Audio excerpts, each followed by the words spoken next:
Magkape tayo guys bago magluto ng hapunan. Kapi. Happy Sunday guys. Kape tayo bago tayo magluto ng ating hapunan guys. So ayun, no internet pa rin guys. Pagtiyagaan na lang natin guys. Mahina ang signal guys kasi burn out. Ayan, sorry na sa nagla-live. At yung ating net ay paekot-ekot. Parang yung ex mo na pinaekot-ekot ka. Ayan, humugot.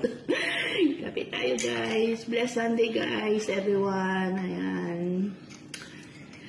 Kape is life. Kape na lang guys ang magpapatubok ng ating puso. Ayan, ang puso. Ang puso ko'y mainit pa. Di ko maano. Ako pag nagkape, pinalalamig ko guys. Hindi ko iniinom yung mainit-init na bagong kulo. Ayan.